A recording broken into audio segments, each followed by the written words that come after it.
संसार समुद्र मध्य समझतो में शरणम की मस्ती।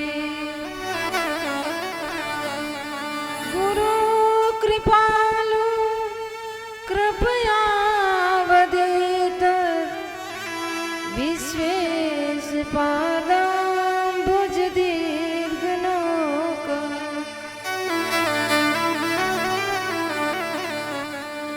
वर्णानामर्थ संगानां रसानां छन्दसामपि मंगलानां च कर्तारो वन्दे वाणी विनायको। भवानी शंकरो वन्दे श्रद्धा विश्वास रूपिणो। याभ्यां विना न पश्यन्ति सिद्ध स्वान्तस्तमीश्वरम्। वन्दे बोधमयं नित्यं गुरुं शङ्कररूपिणम्। यमाश्रितो वक्रोऽपि चंद्र सर्वत्र वन्दते। नीलाम्बुजश्यामलकोमलाङ्गं सीता समारो पित्वामभागम्। पाणौ महासायक चारुचापम् नमामि रामं रघुवंशनाथम्।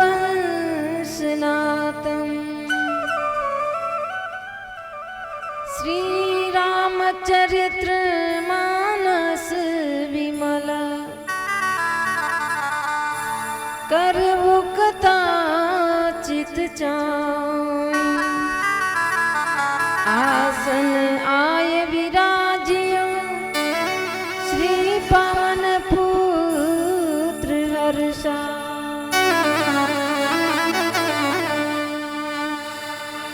सीतानाथ समारंभा श्री रामानंदार्य मध्यमा। अस्मदाचार्य पर्यन्तां वन्दे गुरु परंपरा। दरिया सतगुरु भेटिया जा दिन जन्म सनात। श्रवणा शब्द सुनाई के मस्तक दीनाथ। मस्तक दीनाथ। बोले श्री दरियाव जी महाराज की।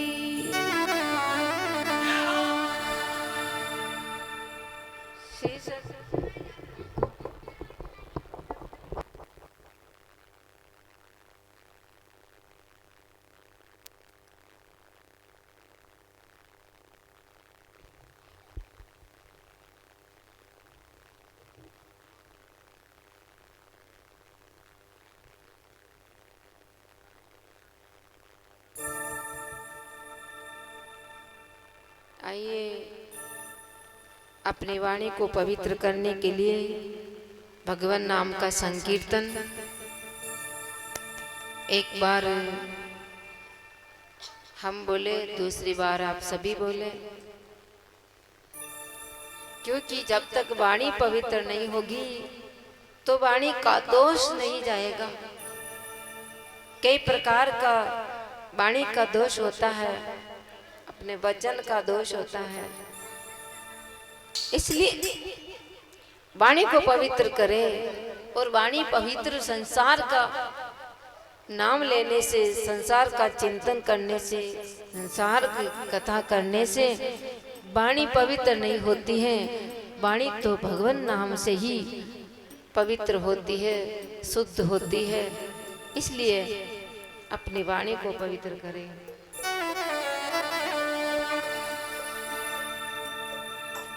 हरे राम राम राम हरे हरे, हरे कृष्णा कृष्णा कृष्णा हरे हरे।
परम आदरणीय अर्चने वंदनीय प्रातःश्रमणीय आनंद कोटि ब्रह्मांड नायक कौशल्यानंदन अवध बिहारी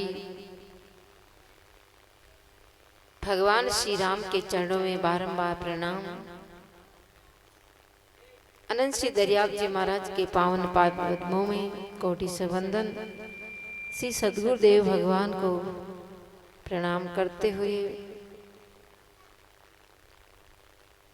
मंचासीन साध्वी जी, विप्रगण, भक्तिमती माता बहनाएं, भगवत अनुरागी भक्तजन, सभी के हृदय में विराजमान भगवान नारायण को मैं बारंबार प्रणाम करती हूँ। परमात्मा की असीम कृपा है हमारे ऊपर। परमात्मा की कृपा से ही हमें सत्संग मिलता है, उन्हीं की कृपा से हमें संतों का दर्शन होता है, उन्हीं की कृपा से हम भजन साधन कर सकते हैं। इसलिए ही तो हर कार्य में भगवान की कृपा ही लोग मानते हैं। जो भगवान के भक्त होते हैं, जो भगवान को जानने वाले होते हैं, जो भगवान के परम स्नेही परम भक्त हैं, वो ही भगवान की कृपा मानते हैं। नहीं तो सभी कहते नहीं मैंने किया, ये सारा काम मैंने किया। चाहे यज्ञ हो, यज्ञ के लिए कहते ये सारी मेहनत मैंने करी है तब ऐसा यज्ञ हुआ है। चाहे सत्संग हो, कथा हो, तो सभी ऐसे कहेंगे कि मैंने इतनी मेहनत करी है, लोगों को जोड़ा है, इसलिए ये कार्य संपन्न हुआ है। इस प्रकार भगवान का भक्त भगवान की कृपा मानता है, और जो भगवान का भक्त तो कहलाते हैं लेकिन अपना नाम भी उजागर करना चाहते हैं, वो भगवान की कृपा न मानकर अपना स्वयं का पुरुषार्थ मानते हैं। इसलिए स्वयं का न मान करके भगवान की कृपा ही समझनी चाहिए। क्योंकि हम जो कार्य कर रहे हैं, लोगों को जोड़ रहे हैं, लोगों को प्रेरित कर रहे हैं, जो भी कर्म करते हैं तो दूसरों को जोड़ कर करते हैं, तो अपना न माने। क्योंकि अपना क्या है, कुछ भी नहीं है। इस शरीर से जो कार्य कर रहे हैं वो शरीर भी अपना नहीं है। अपना शरीर है क्या? अगर अपना होता तो हम इसको बूढ़े ही नहीं होने देते। ये शरीर देखते ही देखते बाल्य अवस्था छोड़ देता है, युवा अवस्था प्राप्त हो जाती है, और जवानी के बाद में बुढ़ापा आ जाता है। देखते ही देखते 3 अवस्था बदल जाती है। तो इसका मतलब ये शरीर अपना नहीं है, इसलिए इसकी अवस्था बदलती जा रही है। कोई ये नहीं चाहता कि मैं बूढ़ा हो जाऊं।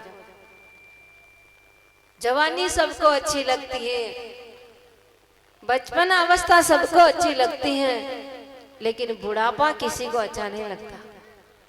बुढ़ापा कोई नहीं चाहता, फिर भी बुढ़ापा आ ही जाता है। और बुढ़ापे को छुपाने के लिए बाल वाइट हो गए तो उसका काला कर लेते, दांत गिर जाते तो दूसरा लगा लेते, और पार्लर पर जा जा के फेशियल कराते रहते। लेकिन वो झुर्रियां पड़ जाती है, उसको के पार्लर से कुछ होने वाला नहीं। तो बुढ़ापा बुढ़ापा ही होता है, जवानी जवानी होती है। इसलिए यह शरीर भी अपना नहीं है। शरीर पंचभौतिक है, इसकी अवस्था बदलती रहती है। तो शरीर से जो कर रहे हैं इसका अभिमान कभी नहीं करना चाहिए। इसलिए तो कहा दे अभिमाने गलिते विज्ञाने परमात्मनि यत्र यत्र मनो याति तत्र तत्र समाधया। शास्त्र कहता है कि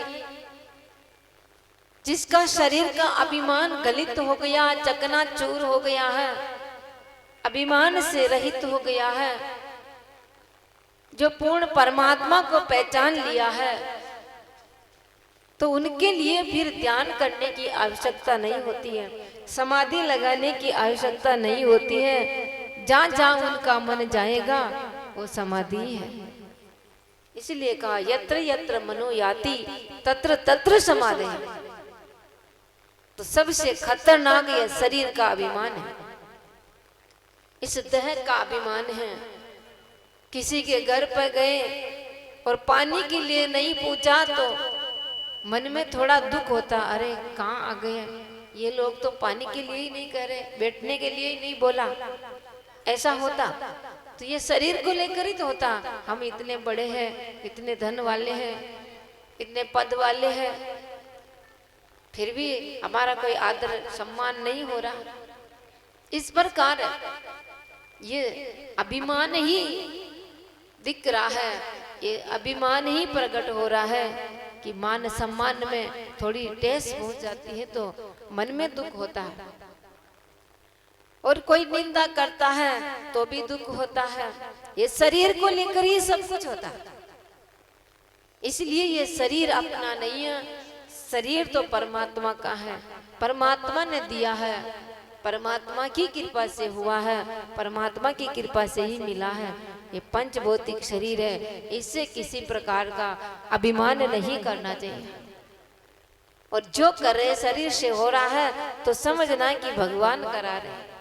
शरीर स्वस्थ है तब कर रहे, शरीर अभी बीमार हो जाए तो अपन कुछ कर सकते क्या?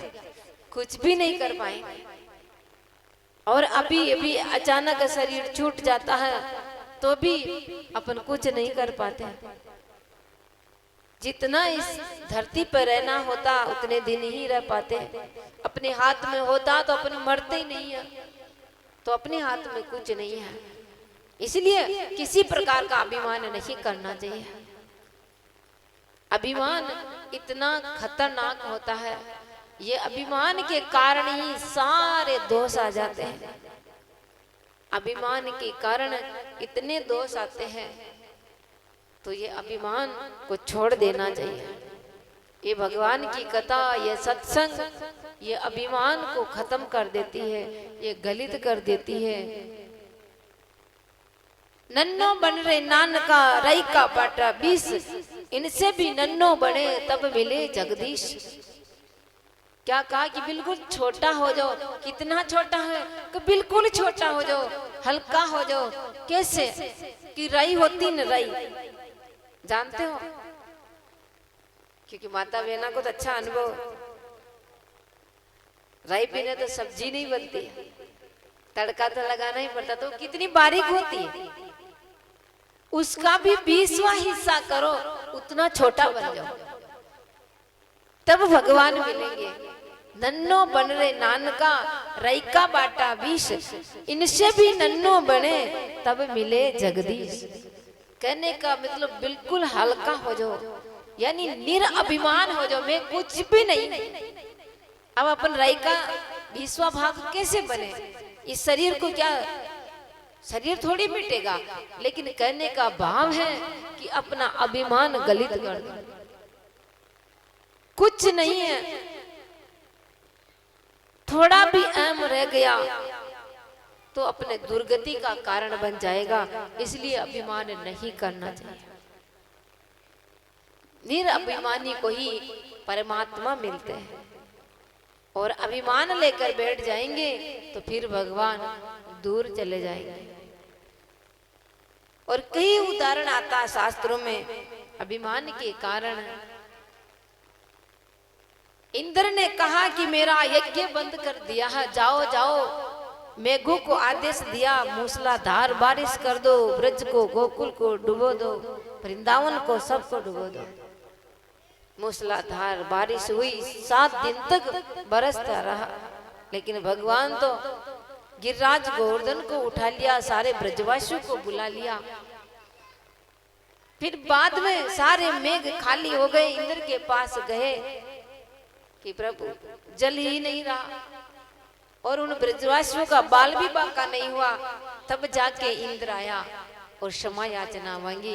इंद्र ने कहा अभिमान के कारण मैं अपने आप को भगवान मानने लग गया, इसलिए आपका तिरस्कार किया, इसलिए प्रभु मुझे क्षमा कर देना। तो अभिमान भगवान किसी भक्त का नहीं रखते हैं। ब्रह्मा जी महाराज को भी हो गया, मोह हो गया था, ये अभिमान के कारण ही मोह आ जाता है, अभिमान के कारण ही कई दोष आ जाते हैं। इसलिए किसी प्रकार का अभिमान नहीं करना चाहिए। ये कथा अभिमान से रहित कर देती है। तुलसीदास जी महाराज ने अभिमान रहित संतों की महिमा गाई है। अभिमान रहित मान रहित संतों की महिमा गाई है। जो मान रहित होगे, मान रहित बनोगे, तब उस परमात्मा की प्राप्ति होगी। निर्माण मोहा जित संग दोषा अध्यात्म नित्या विनवृत्त कामा द्वंद्वैर विमुक्ता सुख दुख संगे गच्छन्ते मुंडा पद्मव्यम तत्। भगवान कह रहे कि मान से रहित हो जाओ, निर्माण मोहा यानी मोह से रहित हो जाओ और मान से रहित हो जाओगे। फिर कहा द्वंद्वैर विमुक्ता निर्माण मोहा जित संग दोषा यानी आसक्ति को जीत लो। जीतने के बाद और द्वंद्वों से मुक्त होना पड़ेगा। द्वंद्व क्या है? सुख दुख निंदा स्तुति मान अपमान, ये सारे द्वंद्व, सर्दी गर्मी, ये सारे सब द्वंद्व हैं। इन द्वंद्वों से ऊपर उठेंगे तो अव्यय पद जो परमात्मा है, तब उसका हमको दीदार होगा।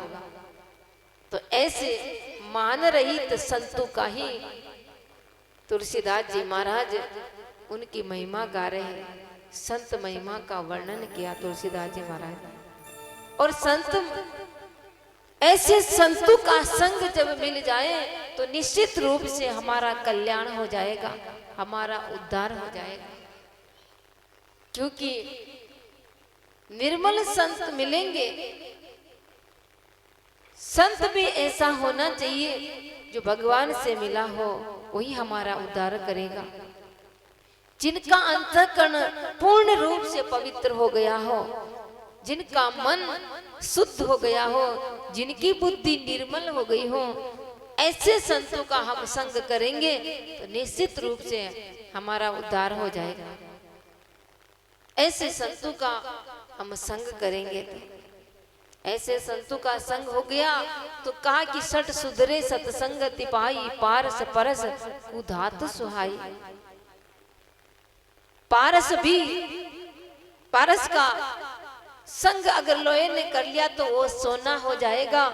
ऐसा प्रसंग कल आया था। तो संग करे तो ऐसे संतों का करे। जैसे लोहे ने पारस का संग किया, सोना बन गया।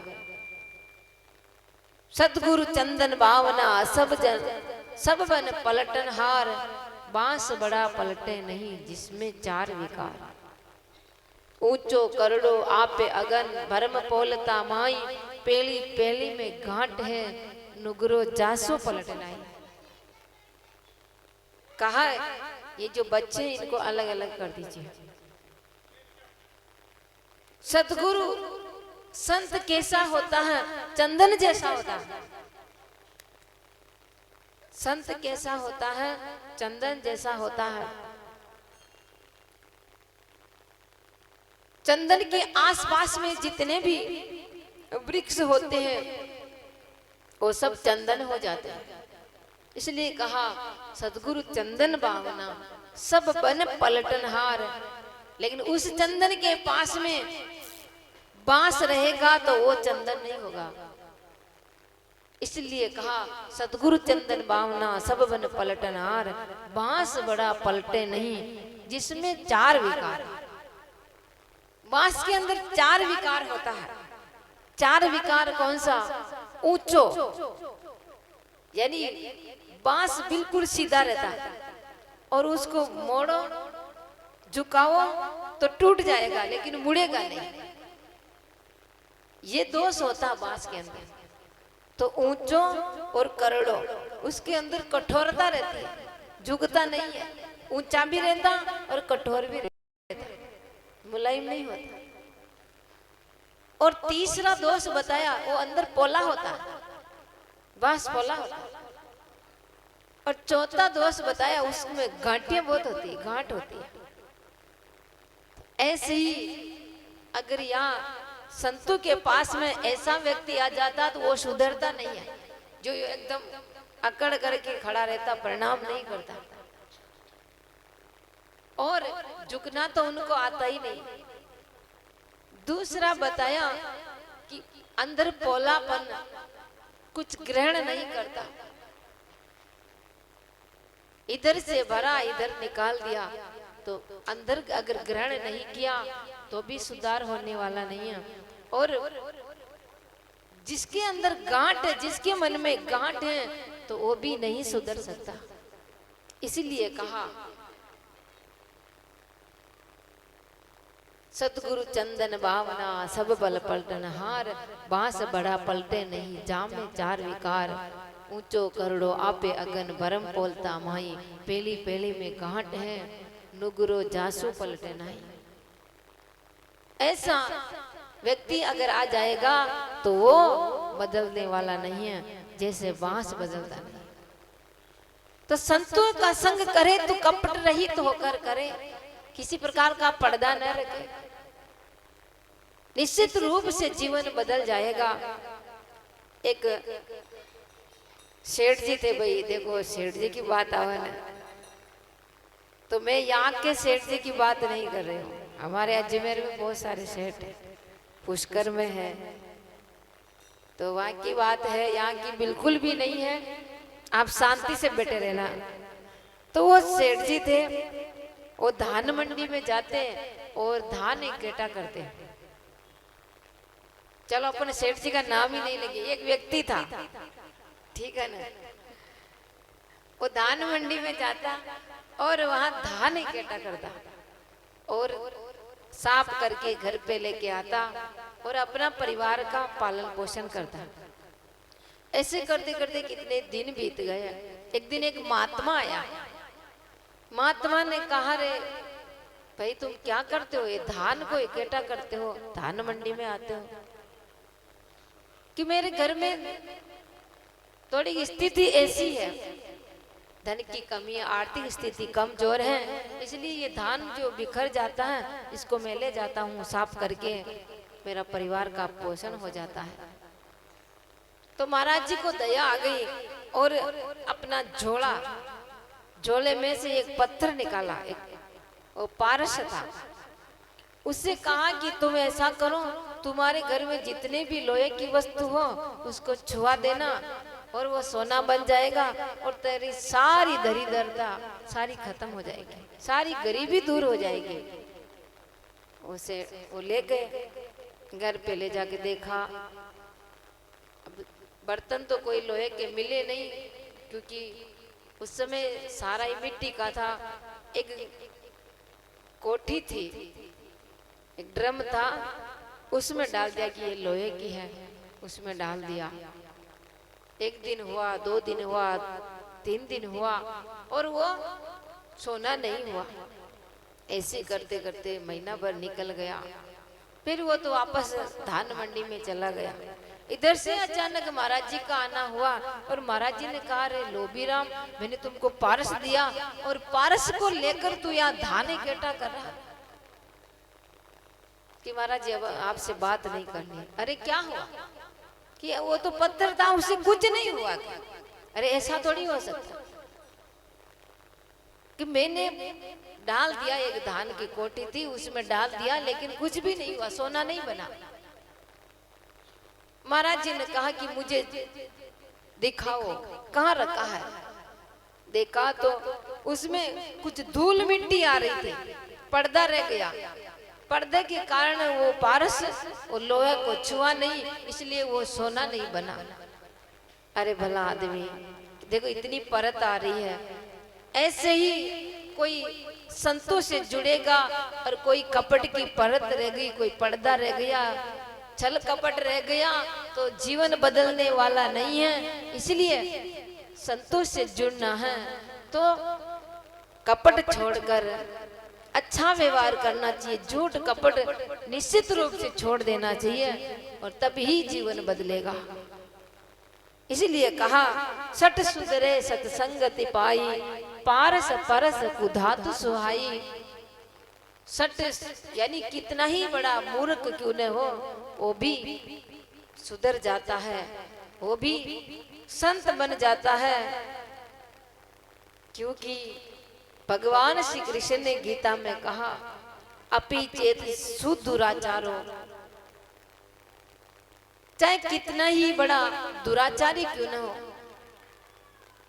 अगर वो भी मेरा भजन करेगा, मेरी साधना करेगा, तो कहा कि साधु रेव समंतव्यम सम्यक व्यवस्थितो ही सह, वो भी साधु ही माना जाता है अगर कपट छोड़कर मेरी शरण में आ गया, मेरा भजन करेगा, संतों की संग करेगा और उनका सानिध्य प्राप्त करेगा। इस प्रकार कपट छोड़कर आएगा तो निश्चित रूप से वो संत बन जाएगा, उनका जीवन चरित्र संतों जैसा हो जाएगा। इसलिए कपट को छोड़ना है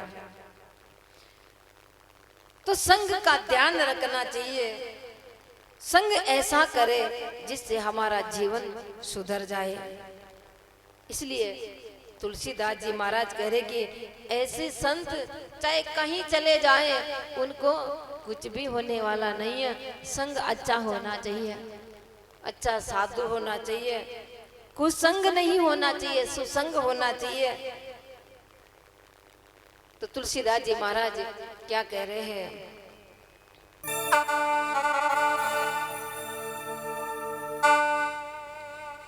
विधि बस सुजन को संगत पर ही, विधि बस सुजन संगत पर ही, फनी मन सम निज गुण अनुसर ही, फनी मन सम निज गुण अनुसर ही,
करेगी।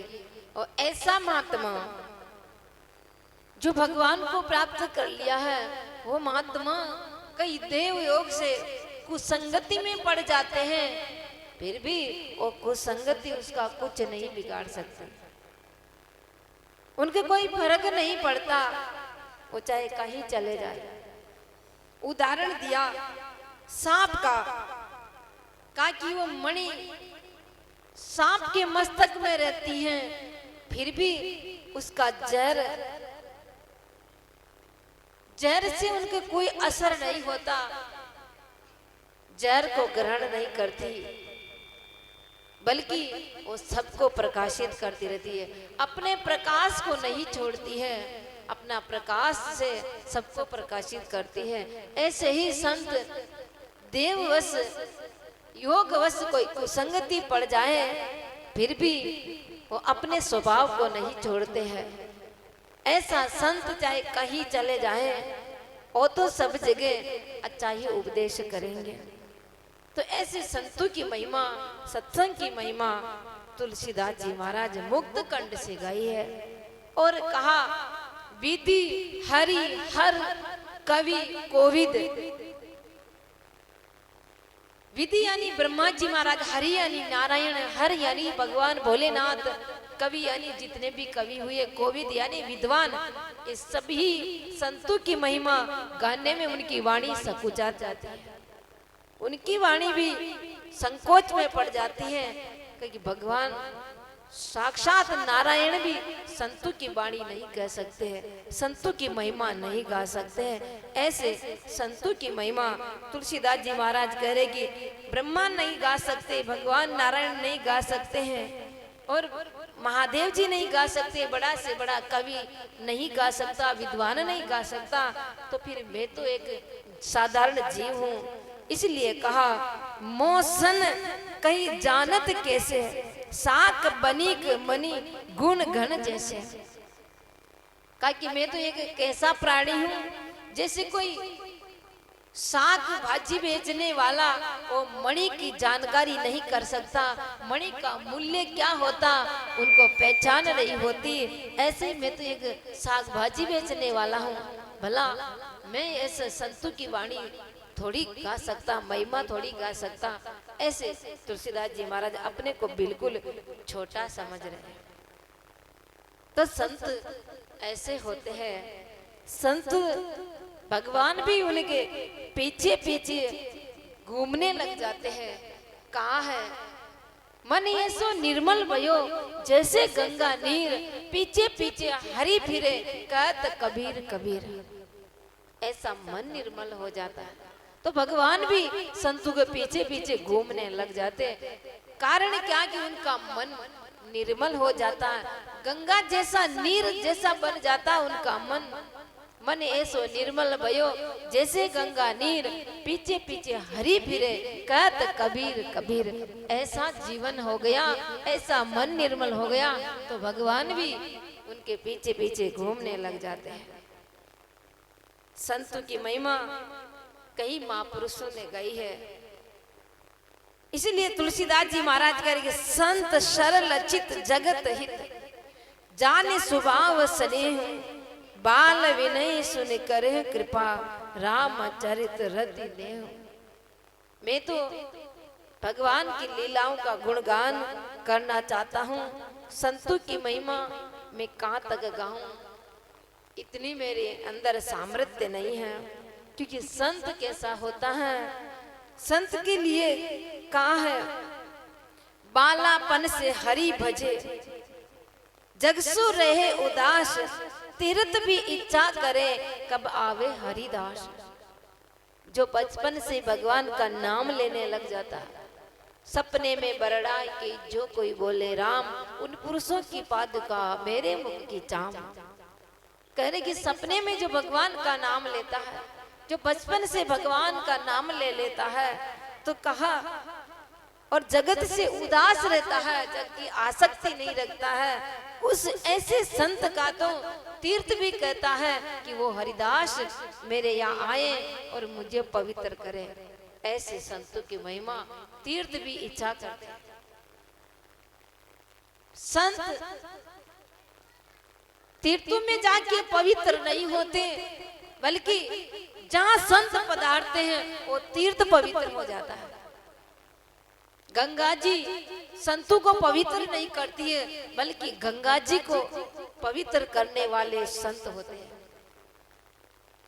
जब भगीरथ ने साधना करी थी, राजा सगर के 60,000 पुत्र कपिल मुनि के शाप से भस्मीभूत हो गए थे और असमंजस वा गए कि मेरे यहाँ पूर्वज आए थे, हमारे यहाँ चाचा जी यहाँ आए थे, आप उनको मुक्ति दिलाइए। कहा कि ऐसे ये मुक्त होने वाले नहीं है, अगर गंगा जी धरती पे आ जाए तो ये मुक्त हो जाएंगे।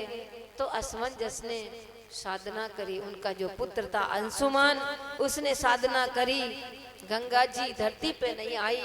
साधना करते करते जीवन पूरा हो गया। उनका पुत्र था दिलीप, उसने साधना करी, गंगा जी प्रकट नहीं हुई। उनका पुत्र था भगीरथ, उसने साधना करी और फिर गंगा जी प्रकट हुई। गंगा जी से कहा कि हे मैया, मैं आपकी साधना कर रहा हूँ, मेरी 3 पीढ़ी कर रही है और हमारे पूर्वज भस्मीभूत हो गए हैं कपिल भगवान के उनके शाप से, इसलिए आपको धरती पे आना है, धरती पर बुलाने के लिए हम लोग आपकी साधना कर रहे हैं। तो गंगा मैया 2 कारण बताती है कि मेरा एक तो वेग धारण करने वाला उसको तैयार करो, नहीं तो ऐसा न हो जाए भूतलम भित्वा, यानी भूतल को फोड़कर मैं कहीं रसातल में न चली जाऊं, इसलिए मेरा वेग को धारण करने वाला चाहिए। तो उसने शंकर भगवान की साधना करी कि शंकर भगवान ही तुम्हारा वेग को धारण करेंगे। और दूसरा कारण यह है कि सारी दुनिया मेरे अंदर स्नान करेगी तो मैं मैली हो जाऊंगी, फिर मुझे पवित्र करने वाला कौन है, इसलिए मैं धरती पर नहीं आना चाहती हूँ। तब भगीरथ ने कहा, साधु न्यासिने शांता, हे माता तुम मैली हो जाएगी, सारे पापी लोग तुम्हारे अंदर स्नान करेंगे, तुम पापी नहीं बन जाएंगी, लेकिन एक भी ब्रह्मज्ञानी महापुरुष जो परमात्मा को प्राप्त करने वाला संत एक बार आपके अंदर स्नान कर लेगा तो आप पवित्र हो जाएगी। इसलिए हमारे भारत में संतों की कोई कमी नहीं है, वो संत आपको पवित्र करेंगे। ऐसे भागवत के अंदर संतों की महिमा स्वयं भगीरथ कहता है कि गंगा जी को भी पवित्र करने वाले वो संत होते हैं, ऐसा वर्णन आया। तो तुलसीदास जी महाराज कह रहे हैं कि मैं क्या वर्णन करूं, भगवान ही उनकी महिमा नहीं गा सकते हैं। ऐसे संतों की महिमा जितनी गाए उतनी ही कम है।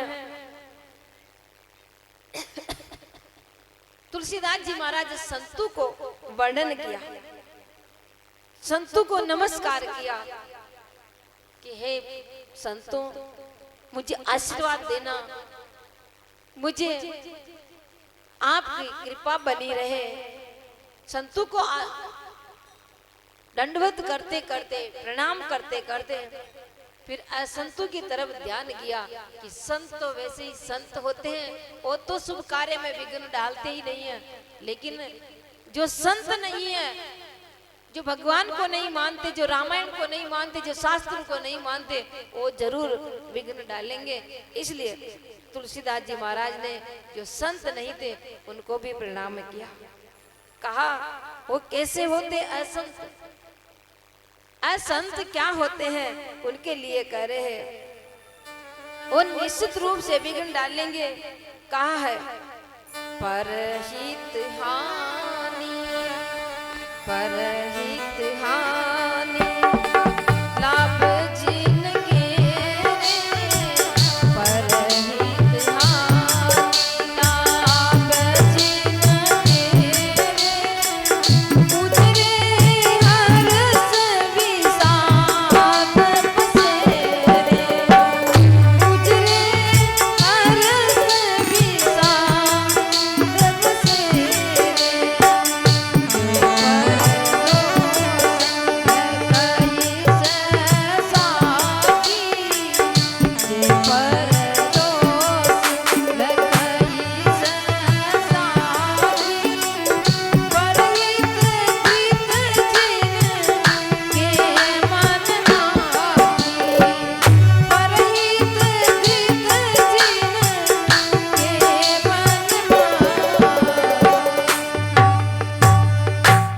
असंतों का लक्षण बताया, असंत कैसे होते हैं।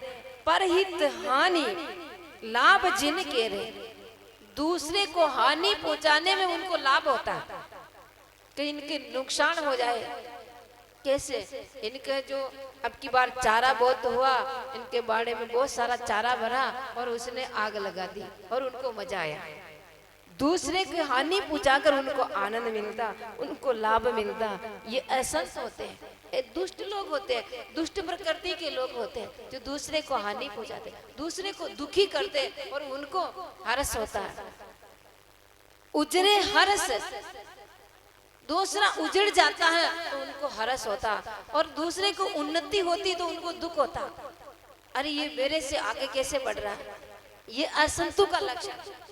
तो दूसरा दुखी होवे तो दूसरे के दुख में दुखी होना चाहिए, वो तो संत है। लेकिन दुखी होने में वो हंसता है तो वो संत नहीं है, वो दुष्ट प्रकृति का है।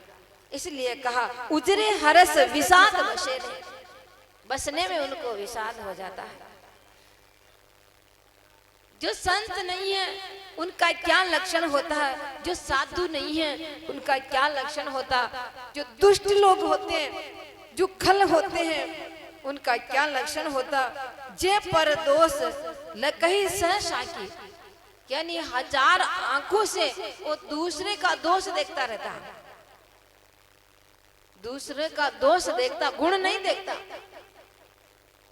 उनको दोष ही दोष दिखता है। और परहित घृत जिनके मन माँ की, मक्खी होती न मक्खियां, मक्खी जैसा उनका जीवन होता, दूसरे के लिए मर मिटते हैं। मक्खी क्या करती, घी में गिर जाती, स्वयं भी मर जाती और घी को भी खराब कर देती है। ऐसे दुष्ट लोग भी अपनी हानि पहुंचाकर दूसरे को दुखी कर देते हैं। जैसे ओलावृष्टि होती है, पूरी फसल को साफ कर देती है और स्वयं भी खत्म हो जाते हैं। ऐसे ही दुष्ट लोग होते हैं। भले मैं मर जाऊंगा, भले मैं जिंदगी भर जेल भोग लूंगा, लेकिन उनको तो मार के रहूंगा। यानी खुद को नष्ट करके दूसरे को भी नष्ट कर देते हैं। ऐसे दुष्ट प्रकृति के लोग होते हैं। तो कहा ऐसे लोगों को तो कुंभकर्ण की तरह सोए रहे अच्छा है, क्योंकि ऐसे लोग घूमेंगे तो ये सभी को दुखी करेंगे। और कहा पर आकाज लगी तनु पर हरही, जिम हिम उपल करसी दल गरही। उदाहरण दिया करसी का। और कहा पुनि प्रण लो प्रतु राज समाना, पुनि प्रण लो प्रतु राज समाना, पर आँख सुनई सस दस काना, पर आँख सुनई सस दस काना।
तुलसीदास जी महाराज कह रहे कि वो ऐसे लोग हैं जो दूसरे की निंदा करने में तुले हुए होते हैं। थोड़ा सा कोई दोष दी गया तो इतनी निंदा करेगा, इतनी निंदा करेगा कि शेष जी के 1000 मुख होते हैं। शेष जी के समान, यानी 1000 मुख से वो ऐसी निंदा करता, उनके 1000 बार इतनी निंदा कर लेता। और कहा कि वो इतनी निंदा सुनता है कि कान, जैसे राजा प्रतु के 1000 कान थे। राजा प्रतु ने 1000 कान क्यों मांगे भगवान से? भगवान ने कहा जो इच्छा हो मांग लो, तो राजा पर तो कहने लगा, प्रभु मुझे 1000 कान दे दीजिए। कि 1000 कान को क्या करोगे? कि 1000 ही कानों से मैं आपकी कथा श्रवण करूंगा। लेकिन तुलसीदास जी महाराज करे, दुष्ट प्रकृति वाले 1000 कान भी दे दे तो वो निंदा ही सुनेगा। भगवान की कथा सुनने वाला नहीं है, वो तो निंदा ही सुनेगा। ऐसा दुष्ट प्रकृति वाला होता है। तो कहा ऐसे लोग को तो प्रणाम करना चाहिए। तुलसीदास जी करेंगे, मैंने भले ही उनको हाथ जोड़ लिया, प्रणाम कर लिया, लेकिन वो अपनी तरफ से नहीं मानेंगे, वो तो अपनी करतूती बताएंगे। दुष्ट अपनी प्रकृति छोड़ने वाले नहीं है। कहा कि कोए को, काग को चाहे कितना ही दूध पिलाए, परंतु वो अपने जो बुरा जो खान पान है, जो मांस भक्षी होता काग, वो अपना छोड़ता नहीं है। ऐसे ही दुष्टों को चाहे कितना ही प्रणाम करे, कितना ही उनकी वाह करे, फिर भी वो अपनी प्रकृति नहीं छोड़ता। तो तुलसीदास जी महाराज करे, इन दोनों को ही प्रणाम, संतों को ही प्रणाम, और जो संत नहीं है उनको ही प्रणाम, और दोनों ही दुख देने वाले। अब यहाँ तुलसीदास जी महाराज करेगी, संत भी दुख देते हैं और असंत भी दुख देते हैं।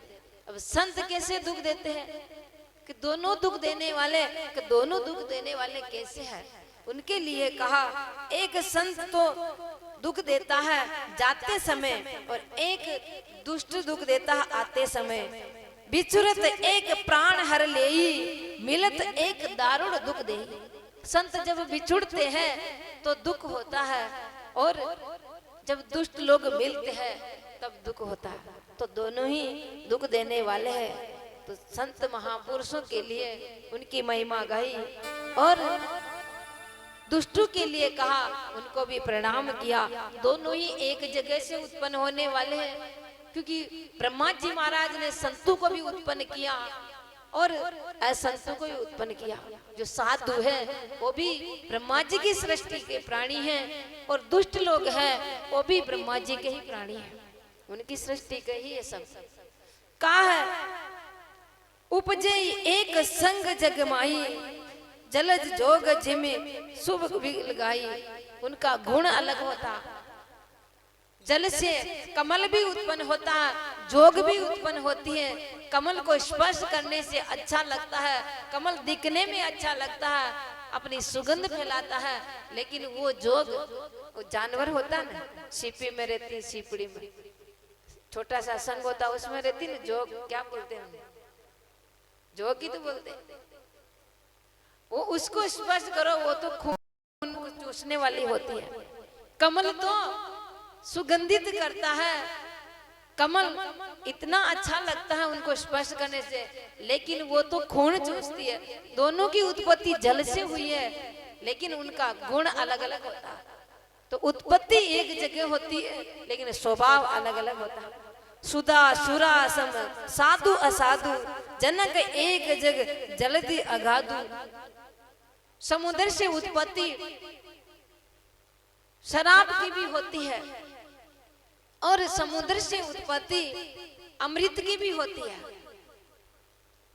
अमृत क्या करता है और जहर क्या करता है? जहर की उत्पत्ति भी वहीं से हुई, अमृत की उत्पत्ति भी वहीं से हुई, लेकिन अमृत तो अमरता प्रदान करता है और वो जहर मार देता है। ऐसे संत महापुरुष सबका उद्धार करते थे, और असाधु जो दुष्ट लोग हैं वो सबको हानि पहुंचा देते हैं, उनका जीवन पतन हो जाता है। इसलिए तुलसीदास जी कह रहे कि जड़ चेतन गुण दोषमय विश्व कीन करतार, संत हंस गुण गई पय हरि बारी विकार। संत महापुरुष कहते हैं एक हंस जैसी वृत्ति होती है। जड़ और चेतन, गुण और दोष, ये पूरी संसार में जड़ और चेतन है। गुण और दोष, इसके अलावा कुछ भी नहीं है। और परमात्मा ने, ब्रह्मा जी ने ये उत्पत्ति करी है। लेकिन संत हंस वृत्ति धारण करते, जैसे हंस दूध और पानी मिला होता और हंस दूध पी जाता है, पानी को छोड़ देता, तो संत तो गुण ले लेते हैं, दोष ग्रहण नहीं करते हैं। लेकिन उसी में कई ऐसे भी लोग होते जो गुण नहीं दिखता, उनका दोष ही दोष दिखते हैं। तो संत जैसा जीवन होना चाहिए, गुण गुण ले लेना चाहिए। कई प्रकार के पुष्प होते हैं, लेकिन भंवरा क्या करता, उसका रस रस लेता है। ऐसे संत होते हैं, संतों का जीवन बताया। संत तो पुष्प की तरह होता। पुष्प क्या करता है, तोड़ता है। जिस हाथ से पुष्प को तोड़ा उसको भी सुगंधित करता है, और जिसको पहनाया उसको भी सुगंधित करता है। लेकिन ऐसे भी लोग होते हैं जो दुखी कर देते हैं। संत ऐसे नहीं होते हैं। संत का अपमान करें उनका भी कल्याण कर देते हैं, और संत की स्तुति करें उनका भी कल्याण कर देते हैं। संत के मन में किसी प्रकार का कपट नहीं होता है। ऐसे तुलसीदास जी महाराज कह रहे हैं कि लेकिन संग का जरूर ध्यान रखना चाहिए। संग अच्छा होना चाहिए, संतों का संग होना चाहिए, दुष्टों का संग नहीं होना चाहिए। गगन चढ़ही रज पवन प्रसंगा, की चाहिए मिलही नीच जल संगा।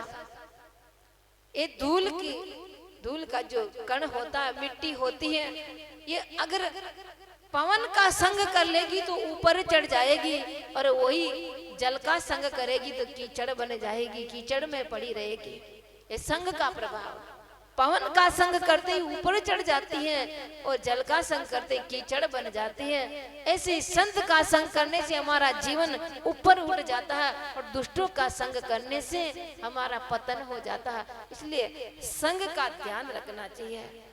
संग से बहुत असर पड़ता है। एक साध्वी जी एक पद सुना रहे हैं कि संगत करो तो संतों की करो, दुष्टों का संग नहीं करना चाहिए। छोटा सा पद है।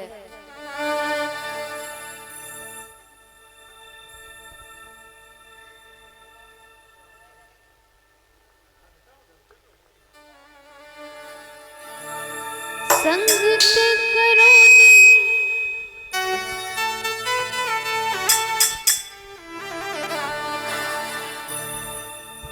संगत करोनी निर्मल संतरी मारी हेली। संगत करोनी निर्मल संतरी मारी हेली। आवागमन मिट जाए रे, जन्म मरण मिट जाए।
बोले तुलसीदास जी महाराज की। तुलसीदास जी महाराज कह रहे हैं कि मैंने संतों को प्रणाम किया, असंतों को प्रणाम किया और सबको प्रणाम किया। सिया राम मैं सब जग जानी, करूं प्रणाम जोर जुग पानी।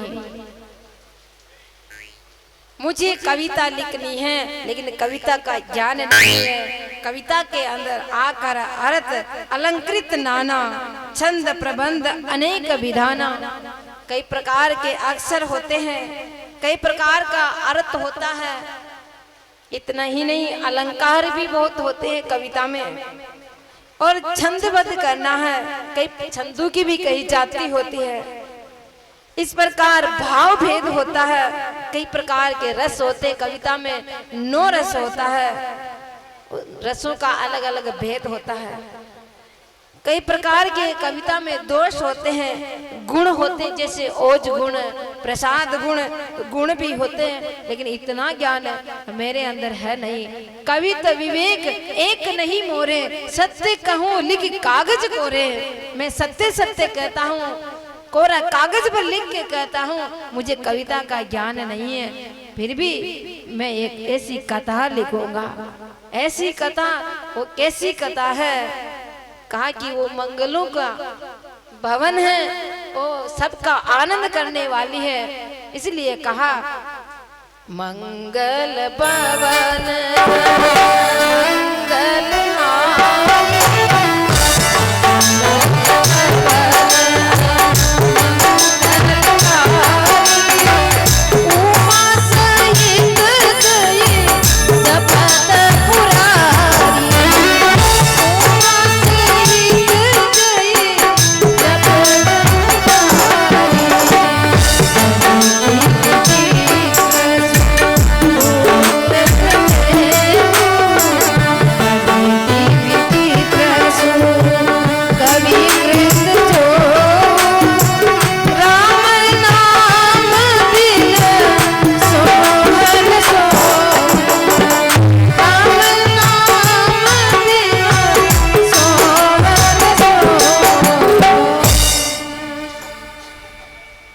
मंगल भवन मंगलारी, उमा सहित जय जपत पुरारी। ऐसी ये कथा है जो मंगलों का भवन है, मंगल का घर है और अमंगल का हरण करने वाली। ऐसी कथा मैं रचने जा रहा हूँ जो उमा सहित भगवान भोलेनाथ रात दिन मेरे राघव का, मेरे प्रभु का गुणगान करते रहते हैं। भले ही मुझे ज्ञान नहीं है, फिर भी मैं उसमें राम नाम लिखूंगा, राम नाम से अंकित करूंगा, राम जी का चरित्र लिखूंगा। राम को अच्छी लगेगी। तुलसीदास जी कह रहे कि भले सुकवि, अच्छा कवि, बहुत विद्वान कवि अगर कविता लिखता हो, बनित विचित्र सुकवि कृत वाणी, कृत जो हो राम नाम बिन सोहन सोहू। कितनी बड़ी कविता हो, उसमें नाना प्रकार का अलंकार हो, रस हो, सारे भेद गुण दोष सब कुछ भरा हुआ हो, लेकिन उस कविता में अगर राम का नाम नहीं हो तो कविता कोरा कागज है, कुछ भी अच्छी नहीं लगेगी। तो कविता ऐसी होनी चाहिए जो भगवान का नाम लिखा हुआ हो। ऐसी कथा होनी चाहिए जिसमें भगवान का चरित्र होना चाहिए। ध्यान देना, तुलसीदास जी का भाव कितना अच्छा है। तुलसीदास जी महाराज लिख रहे हैं कि मैं इसमें राम नाम लिखूंगा। कितना ही बड़ा विद्वान क्यों न हो, एक काशी का पंडित था। आवाज तो आ रही है। एक काशी,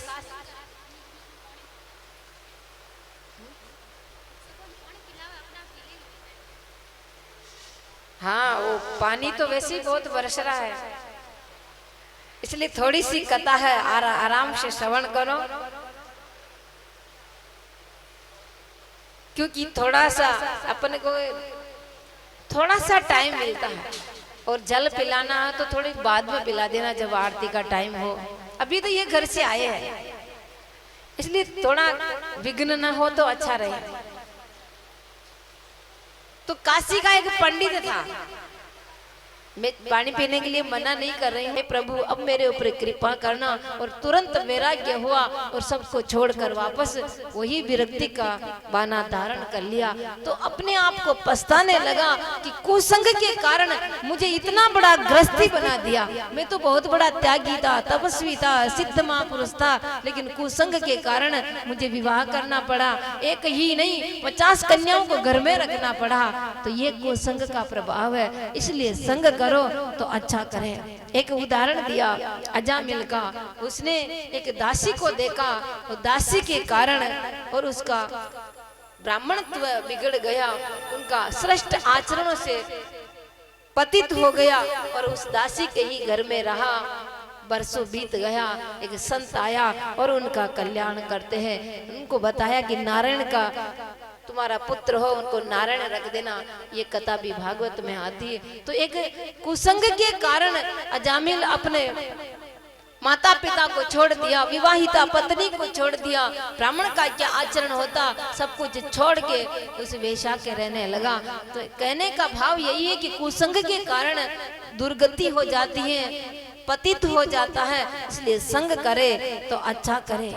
एक हंस बेटा था, एक वृक्ष के ऊपर हंस अपना पंख फैलाकर बैठा था और काग आया और उसने क्या किया, एक बहलिया था, धनुष बाण को पास में रखकर सो रहा था। हंस ने सोचा कि इनके मुख पर छाया नहीं रही है, धूप आ गई है, और अपना पंख फैलाकर उनकी छाया करी और काग आया और बीट करके चला गया, बिस्टा डाल के चला गया और उसकी नींद उड़ी, उनके मुख पर पड़ा। उसने सोचा रे ये हंस मेरे ऊपर बीट कर दी, तुरंत बाण लिया और हंस को बाण छोड़ दिया। हंस धरती पे गिर पड़ा। एक क्षण मात्र का काग का कुसंग हंस को मरना पड़ा। इसलिए संग करे तो अच्छा करे, जो अपना जीवन बदल जाए। तो तुलसीदास जी महाराज कह रहे कि धूम कुगति धूम कुसंगति कारिक होई, लेकी पुराण मंजू मसी हुई। धूम अगर अपनी कड़वाई रखता है, धूम कुसंग के कारण कड़वा होता है, लेकिन वही धूम अगर का संग कर ले तो पुराण लिखने में काम आ जाता है। इसलिए संग अच्छा करना चाहिए। उदाहरण दिया, कई प्रकार के उदाहरण दे रहे हैं। तो तुलसीदास जी महाराज कह रहे कि एक संत एक असंत में किस किस को प्रणाम करूं। आकर 4,84,000 जाति जीव जल थल नभवासी। धरती पे रहने वाले प्राणी, आकाश में उड़ने वाले प्राणी, जल में रहने वाले प्राणी, मैं तो सब कोई सिया राम मैं सब जग जानी। करूं प्रणाम जोर जग पानी। सबको अंदर सिया राम है, मैं सबको प्रणाम करता हूं। सबको प्रणाम करके रामायण रचने का निश्चय किया। निश्चय किया तो मन में ऐसी भावना आई कि मैं कैसे रामायण की रचना करूं, क्योंकि कविता मुझे ज्ञान नहीं है। कविता करूंगा तो लोग मुझे हंसेंगे, कविता का मुझे ज्ञान नहीं है। अच्छे लोगों को तो कविता अच्छी लगेगी, लेकिन जो दुष्ट लोग हैं वो तो मेरी हंसी उड़ाएंगे। कई प्रकार की कविता में दोष होते, गुण होते हैं। मुझे तो किसी प्रकार का ज्ञान है नहीं, लेकिन मेरी इच्छा है रामचरितमानस लिखने की। प्रभु मेरे ऊपर कृपा करेंगे तो प्रभु तो खुश हो जाएंगे, लेकिन दुष्ट प्रकृति वाले वो खुश नहीं होंगे। जिनको परमात्मा के प्रति प्रेम नहीं है, प्रभु पद प्रीति न सामुजिनी की तिन्ही की कथा सुलाग ही फीकी। उनको तो ये कथा फीकी लगेगी जो राम जी का प्रेमी नहीं है, जो भगवान के प्रति प्रेम नहीं है, जिनकी समझ ओछी है, ये कथा उनको अच्छी नहीं लगेगी। इस प्रकार तुलसीदास जी महाराज कह रहे जो भगवान के प्रति भक्ति है, जो भगवान के प्रति प्रेम है, उनको ये कथा अच्छी लगेगी। इसलिए तुलसीदास जी महाराज कथा लिखने का निश्चय कर लिया है। कथा कर रहे हैं। बोले इंद्र भगवान की। देखो घबराइए नहीं, क्योंकि सावन का महीना है। सावन का महीना अगर श्रावण में बारिश नहीं होगी तो कब होगी, इसलिए आप घबराना मत। तो श्रावण को भजन गाते हैं।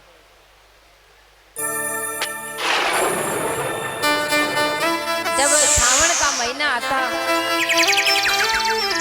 और गोपियां भगवान को पुकारने लग जाती हैं, जब सावन का महीना आता बारिश होती और भगवान की ऑटोमेटिक याद आने लग